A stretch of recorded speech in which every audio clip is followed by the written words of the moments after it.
Jai Hind students, welcome to my YouTube channel. Students, however difficult life may seem, there is always something you can do and succeed at. Students, believe in yourself to do the impossible, effort and perseverance to pursue a chosen goal. And once that is done, there are hardly any insurmountable problems to surge ahead. So, press on. May you succeed in all your endeavors. With that positive note, students, let's begin today's session. Today, we are supposed to derive the conditions for maximum and minimum intensity. That is, we're going to discuss the conditions for constructive and destructive interference. So for that, students, we have considered a source of monochromatic light S, right? This is a source of monochromatic light S. Monochromatic means this source emits light waves of single wavelength, of a particular wavelength. And it illuminates two narrow slits S1 and S2. And these two illuminated slits act as the two coherent sources. These are the two sources which are derived from the same original source. So the waves emitted from S1, S2 will have the same wavelength, will have the same frequency, they will have the same amplitude and will have a constant phase difference or will be in phase, right?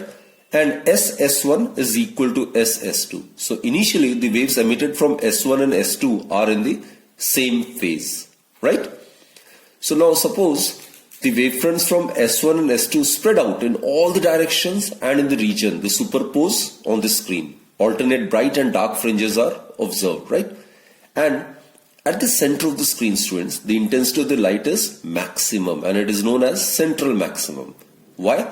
Because initially the waves emitted from S1 and S2 are in the same phase and in reaching point O, they traverse equal distance. So therefore, the waves emitted from S1 S2, which are initially in the same phase, will also meet point O, which is the center of the screen, also in the same phase. That is, they tend to reinforce each other.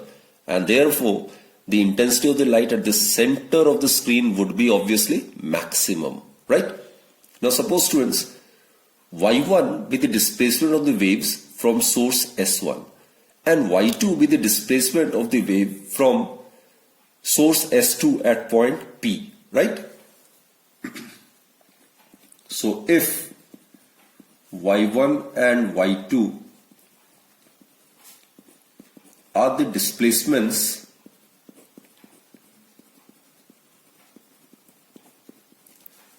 of the waves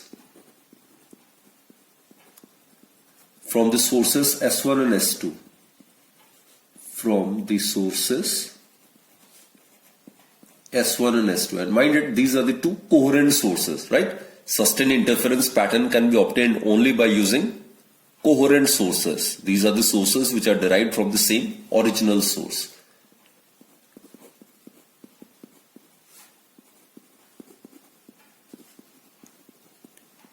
So in that case, suppose Y1 is represented by, let us consider this to be A sine omega t, right?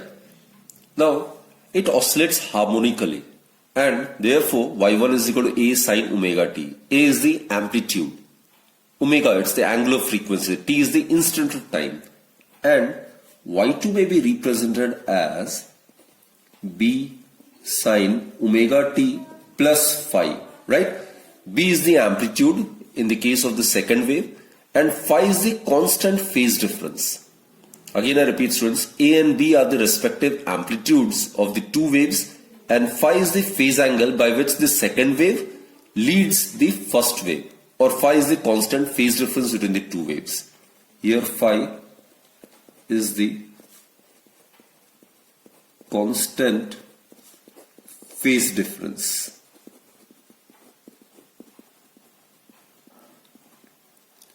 between the two waves, right? Now students, let us apply the principle of superposition, right? Now as per the principle of superposition, we are aware that when the two waves superpose at a point, then the resultant displacement at a point is given by the vector sum of the displacements due to the individual waves, right? So as per the principle of superposition, we get, as per the principle of superposition,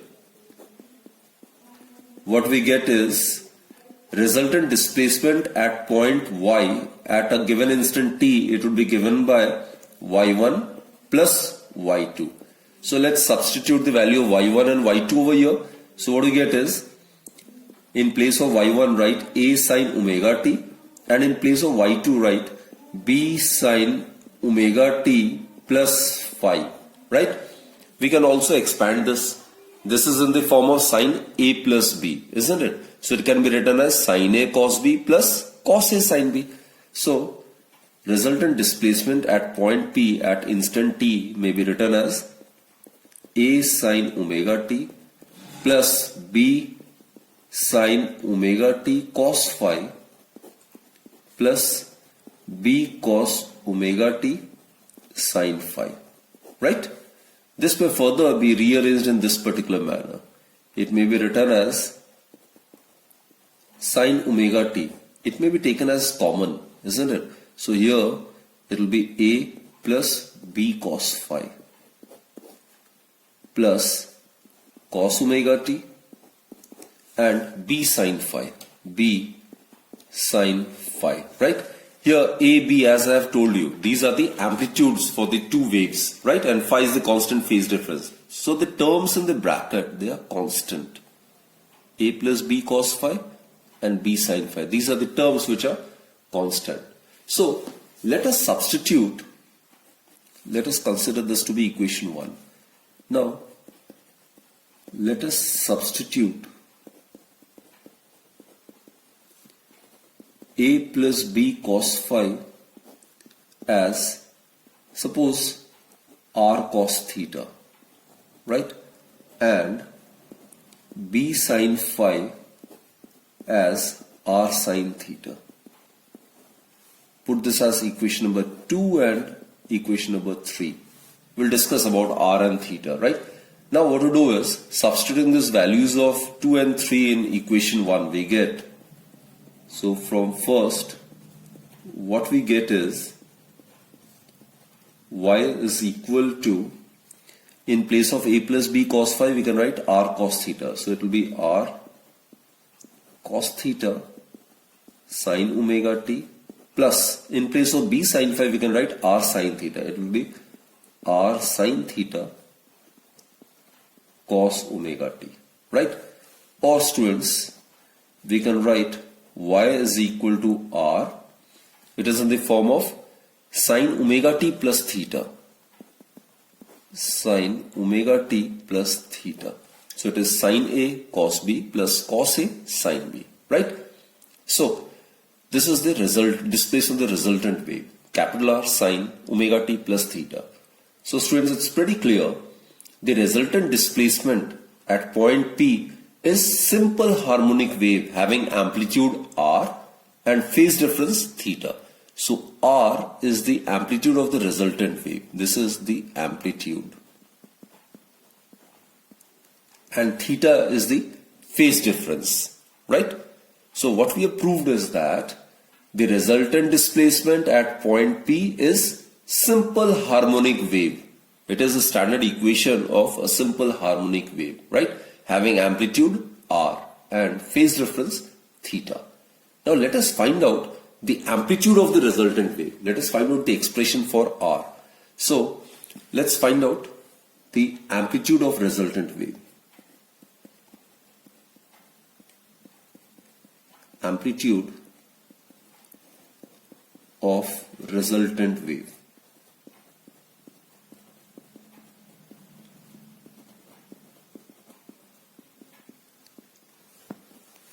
So students, in order to find out the expression for r, what we do is, we can squaring and adding both the sides of equations 2 and 3, right? So squaring and adding. Squaring and adding. Second and third, we get. Now, in the right hand side, r square, it can be taken as common, and over here it will give us cos square theta plus sine square theta. And over here what we get is a plus b cos phi whole square plus b sine phi whole square, isn't it? So we can solve it. So cos square theta plus sine square theta is 1. Therefore we get r square is equal to a square plus b square cos square phi plus twice ab cos phi plus b square sine square phi. That is, here again it can be written as a square plus b square can be taken as common. Over here we get cos square phi plus sine square phi plus twice ab cos phi. Now we are aware cos square phi plus sine square phi is 1.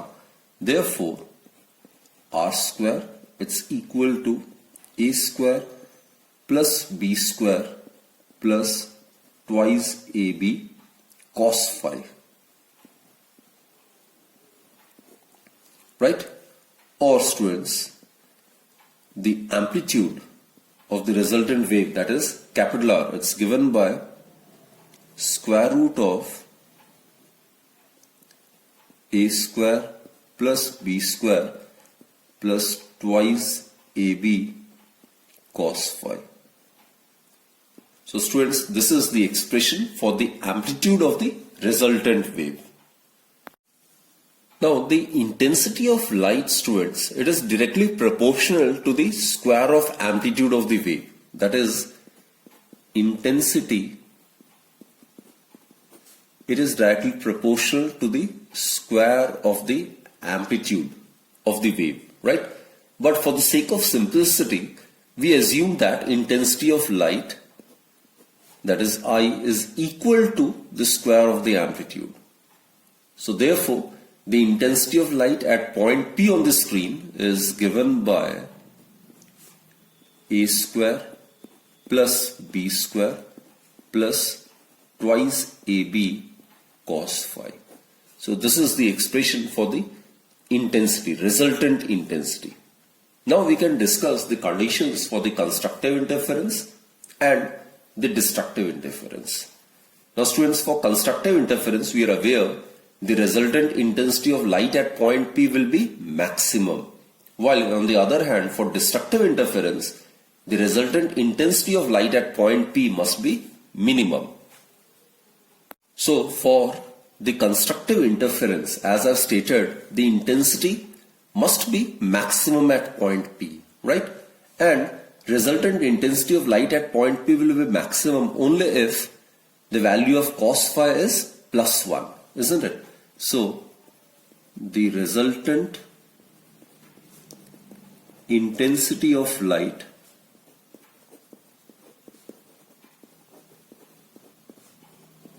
at point P will be maximum only if we can make use of this expression. I will be maximum, that is I is equal to I max when cos phi is equal to plus 1, right? Or students, cos phi is equal to plus 1 when it is cos 0 or cos 2 pi or cos 4 pi and so on. You can make use of this graph of cosine, right? Just try to remember this graph. This is suppose cosine graph, and the graph is like this. Cos 0 is maximum while cos 90 is 0. So it is like this. This is 0. This is 2 pi. This is 4 pi. And in between it is pi. Then here it will be 3 pi. So its value varies between -1 and +1. Right? So cos phi is equal to 1 for cos 0 is 1, cos 2 pi is plus 1, cos 4 pi is plus 1, cos 6 pi would be plus 1 and so on. Clear? Therefore, phi is equal to 0, 2 pi, 4 pi, 6 pi and so on. So therefore we can generalize this statement. So phi, it may be written as 2n pi, where n is to be initiated from 0, 0, 1, 2, 3 and so on. This is the condition for obtaining constructive interference in terms of the phase difference. Therefore, for obtaining Ci, for obtaining constructive interference, the phase difference between the two waves, that is phi, the phase difference between the two waves reaching point P should be even integral multiple. 2n is the even integral multiple. It should be even integral multiple. It should be even integral multiple of pi. This is the condition for obtaining constructive interference in terms of the phase difference. Students, let us obtain the condition for constructive interference in terms of path difference. Right? Now, in a harmonic wave, students, we are aware the time in which the phase of the vibrating particle changes by 2 pi, the wave travels a distance equal to wavelength lambda. Actually, we define the wavelength lambda as the distance covered by the wave in the time during which the particles of the medium completes one oscillation about its mean position, isn't it? So, during time 0 to 2 pi, the distance is lambda. So, the time in which the phase of the vibrating particle changes by 2 pi, the wave travels a distance equal to lambda. That is, in other words, a path difference equal to wavelength lambda is equivalent to a phase difference of 2 pi. Therefore, we can write for path difference lambda, this is lambda. So for path difference lambda, the phase difference is 2 pi radian, isn't it? Therefore, for unit path difference,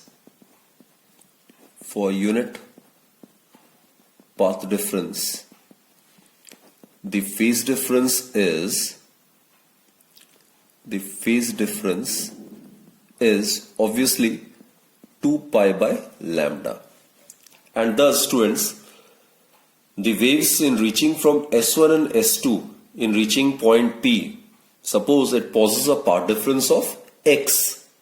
So, for path difference x, it is actually the difference in the path followed by the waves emitted from S1 and S2 in reaching point P, which is any arbitrary point on the screen.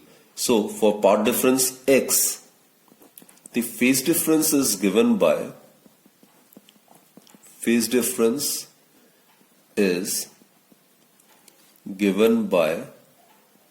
we have considered it to be phi, so it will be equal to 2 pi by lambda multiplied by x. So this is again a very, very important formula. This is a relationship between the phase difference and the path difference.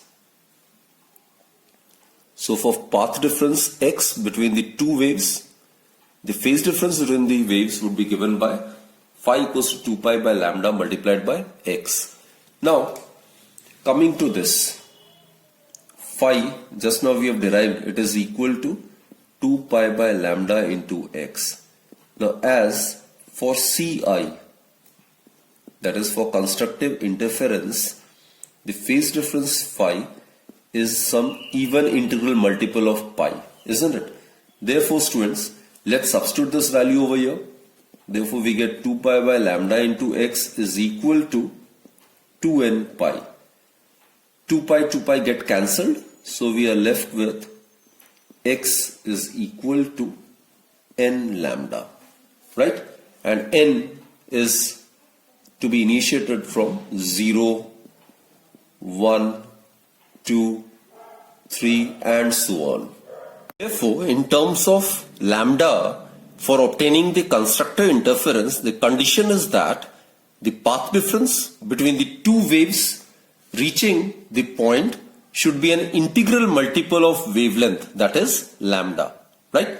So students, again I repeat, the condition for constructive interference in terms of phase difference is that the phase difference between the two waves should be an even integral multiple of pi, and in terms of path difference, for obtaining Ci, the path difference between the two waves reaching a particular point must be an integral multiple of lambda. N is an integer. Clear, students? Now students, let us find out the condition for obtaining destructive interference. We are aware that the resultant intensity at point P, which is an arbitrary point on the screen, is given by I is equal to A square plus B square plus twice AB cos phi, isn't it? So, for destructive interference, we are aware the intensity of the light at the point on the screen should be minimum, isn't it? So, for destructive interference, the intensity would be minimum.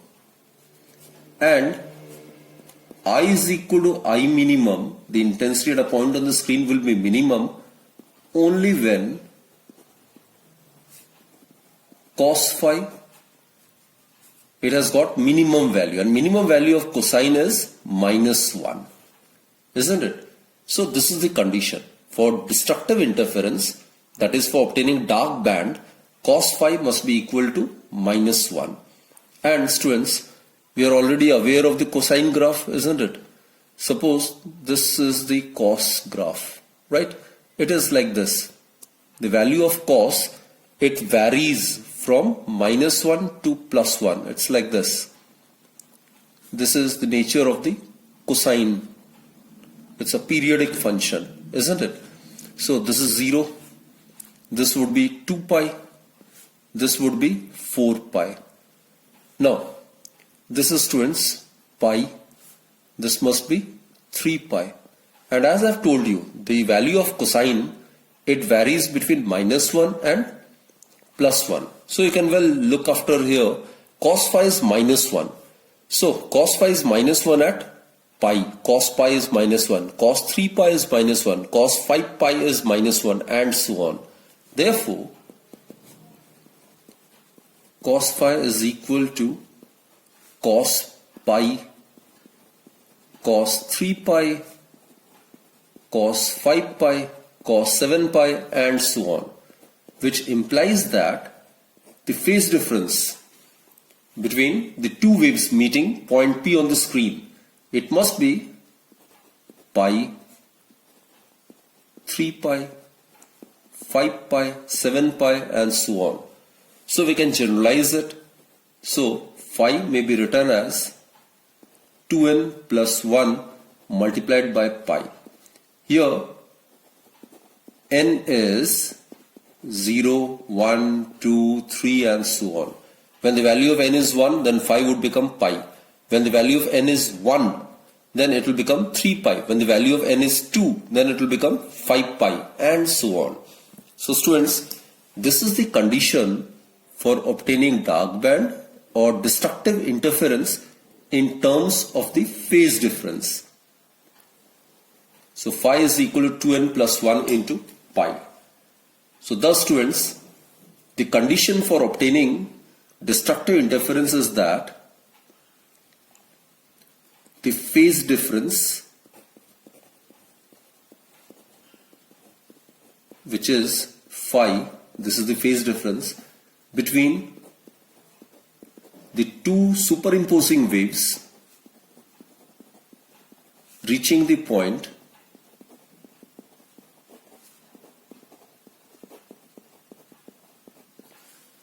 should be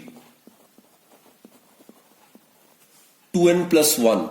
It is an odd integral multiple. Should be an odd integral multiple.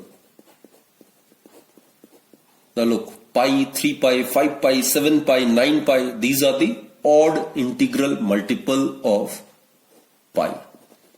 So this is the condition for obtaining destructive interference in terms of phase difference, right? Now let us find out the condition for destructive interference or dark band in terms of path difference. Students, we are already aware of just now we have proved this relationship. Phi is equal to 2 pi by lambda into x. This is the relationship between the phase difference and the path difference.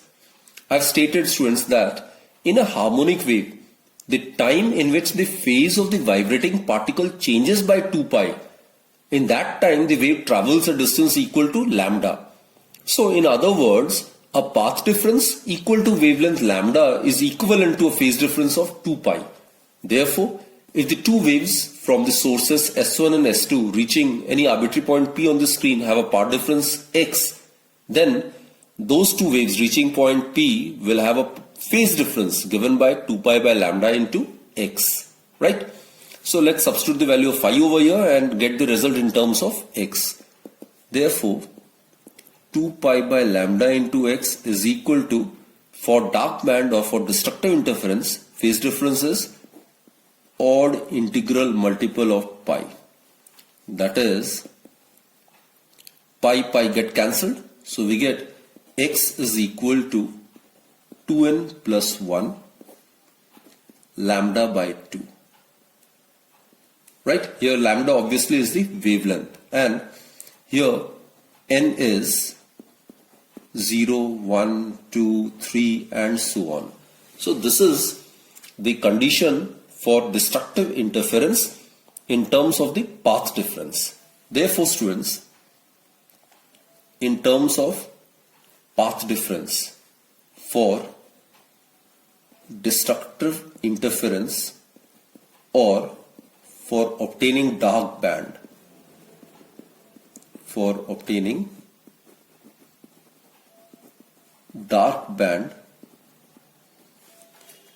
the path difference, x is the path difference. The path difference between the two waves reaching point P on the screen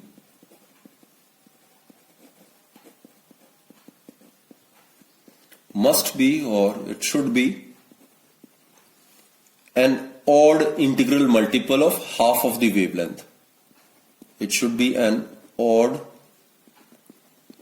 integral multiple of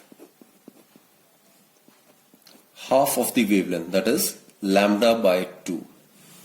So students, you need to remember these two very important results, right? Therefore, again I repeat, students, these are the two equations which are the conditions for destructive interference in terms of the phase difference, and this is in terms of the path difference. So from these conditions it follows that the point P, which is an arbitrary point on the screen, will be seat of minimum intensity of light if between the two light waves reaching point P the phase difference is an odd integral multiple of pi, or the path difference is an odd integral multiple of lambda by 2. Now let us discuss some important points. Let's find out the ratio of the maximum and the minimum intensity. Now students, we are aware the intensity of the light at a point P on the screen is given by a square plus b square plus twice ab cos phi. right? This is the expression for the intensity at a point on the screen. Now here, the intensity will be maximum for I to be maximum. The value of cos phi, it should be equal to +1. Therefore, students, I max, the maximum intensity, it would be equal to a square plus b square plus twice ab. In place of cos phi, you can write 1. So, I max, it is equal to a plus b whole square, right? Put this as equation number 1. Similarly, for the intensity of the light at a point P to be minimum, that is for the formation of dark band, the value of cos phi should be -1. It is equal to -1. Therefore, I minimum is equal to a square plus b square plus twice ab. In place of cos phi, you are supposed to substitute -1, which is equal to a square plus b square minus twice ab. That is, I minimum, it can be written as a minus b whole square. Therefore, students, the ratio of the maximum intensity to the minimum intensity of light at a point P on the screen is given by a plus b whole square divided by a minus b whole square. Right? So this is the expression. And in case I1, I2 are the intensities of the light due to the respective slits on the screen, then it may also be written as root I1 plus root I2 whole square divided by square root of I1 minus square root of I2 whole square, right? Because intensity, as you are aware, intensity of light is directly proportional to the square of the amplitude of the light waves. And for simplicity, I1 is equal to a square and I2 is equal to b square. A and b are the amplitudes of the light waves emitted from the sources S1 and S2, and I1 and I2 are the intensities of the light due to the respective slits on the screen, right? So I1 is A1 square, I2 is B square. So A may be written as root I1 and B may be written as root I2. So in terms of I1 and I2, the ratio of the maximum intensity to the minimum intensity at a point on the screen is given by this expression. Clear, students? Okay, second important result is we are supposed to get the ratio of the intensity of light due to the two sources. Ratio of intensity of light due to two sources. Okay, for this, students, what we do is the intensity of light due to a slit or a source of light is directly proportional to the width of the slit, right? So I1 would be proportional to W1. Suppose W1 is the width of slit, that is S1. Similarly, I2, it is the intensity of the light due to the second slit on the screen. It will be proportional to the width of that slit. Suppose it is W2, right? Therefore, I1 by I2 is equal to W1 by W2. Put this as equation 3. Again, I repeat, students, the intensity of the light due to a slit is directly proportional to the width of the slit. So hence, if W1 and W2 are the widths of the two slits S1 and S2, and I1 and I2 are the intensities of the light due to the respective slits on the screen, then W1 by W2 is equal to I1 by I2. Also, I1 by I2 is given by the square of the amplitude, A square by B square, right? So from 3 and 4 we get, from 3 and 4 we get I1 by I2 is equal to W1 by W2 is equal to A square by B square. So this is again a very, very important result. One more thing, students, in case we make use of coherent sources so as to obtain sustained interference pattern, then in the case of coherent sources, the amplitude of the waves emitted from sources S1 and S2 are equal. That is, A is equal to B. So at the points of dark band where the intensity is minimum, if A equals to B, then I minimum would become 0, which suggests that the dark bands of fringes will be perfectly dark, and the contrast between the dark and the bright interference bands will be the best in that case, right? So students, we have discussed in this lecture the conditions which we have obtained for constructive interference and then destructive interference, and few important points have also been discussed, right? So let's conclude this session, and do join me in my next lecture where we'll be discussing the theory of interference fringes. We'll be finding the mathematical expression for the fringe width, and we'll find the expression for the distances of various bright bands and dark bands at their distances from the center of the screen. So that we'll discuss in the next lecture. So do join me in my next lecture then. Till then, do take very good care of yourself, and thank you for watching my videos.